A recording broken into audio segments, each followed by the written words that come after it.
Jody and I, we made our first trip to India in 2001. We spent about 3 months there and just really fell in love with that part of the world and that culture. And I think it was probably almost 20 years later, 18 years, 17 years later, when Jody and Asher went on a trip with ServLife on kind of a vision trip to Nepal.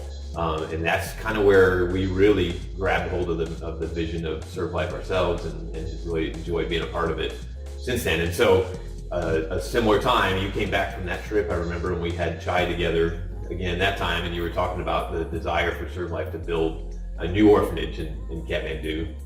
And you said, but I remember you saying, I don't have any idea how to build a building in Kathmandu. And I said, well, funny you should say that, because the reason that I was in India back in 2001 was with a group called Engineering Ministries International, and they specialize in helping groups just like ServLife build buildings all over the world.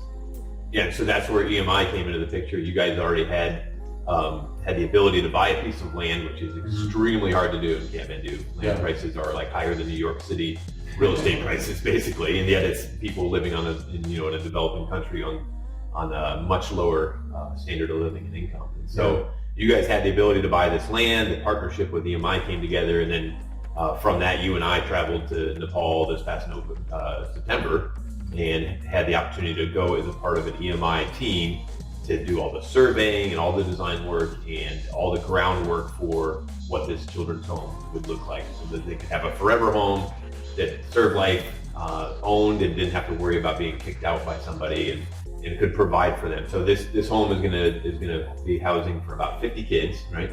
And those are all 50 kids that will never have to worry about moving every couple of years like they've done to this date. Right.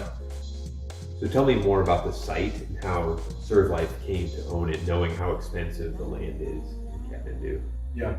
So as you mentioned, we were able to buy land, which was a miraculous thing. There was another Christian nonprofit that sold us their plot of land for a fraction of what it would be worth. So that was just another providential, amazing miracle that God provided.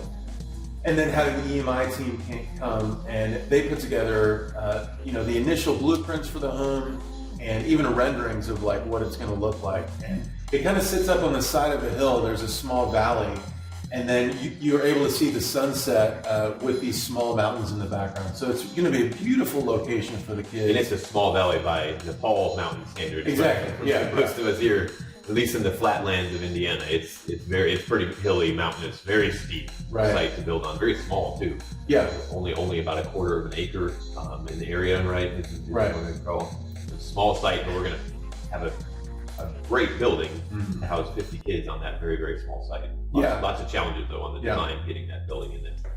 So tell me more. I know in Nepal, the orphanages are not uncommon. There's a lot of those, but it really boils down to two different styles. So tell me more about the ServLife approach and you guys' approach to running the children's home.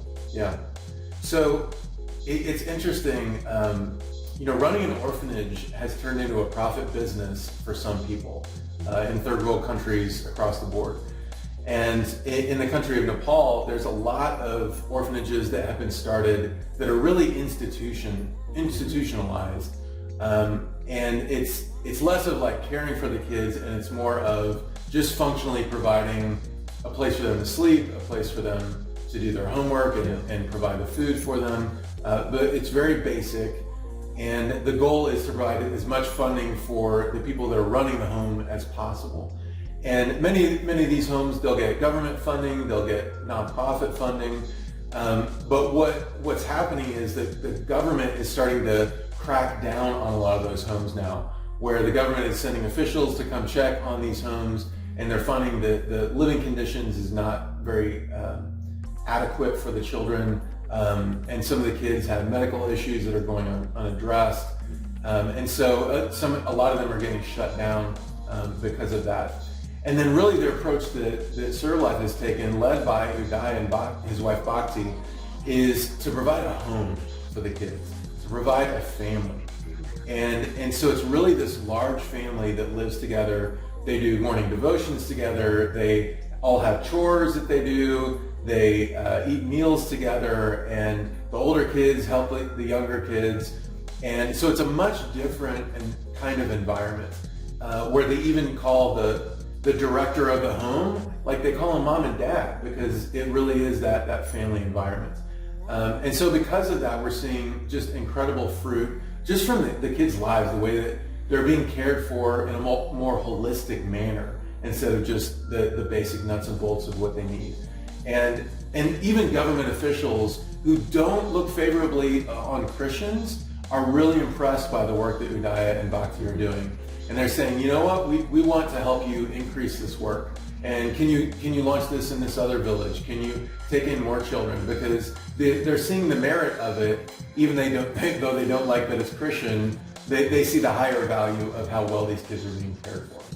Yeah, and the building that we're going to be constructing is all designed to accommodate that, right? The building, when we met with Udaya, he was really adamant that it had to be set up such that they could keep those family units. And so each floor is basically going to be in the children's home. It's going to be its own family unit, but then there will also be a large gathering space where all the floors can come together and have meals together and all that. It's not set up like an apartment building where the kids are walled off from each other and removed from any kind of parental oversight. Right? There'll be basically floor parents on each floor to create those smaller family units, and then a big gathering space for the large family gathering. Yeah. So that is how the plan is unfolding to make the Kathmandu Children's Home figure outable. So much has been done already, but we aren't done yet. A project of this size requires financial partners like yourself to come alongside and help bring this to fruition. So check out our next video to find out how you can leverage your giving to make a huge impact and be part of creating a lasting difference in the lives of so many kids in Kathmandu.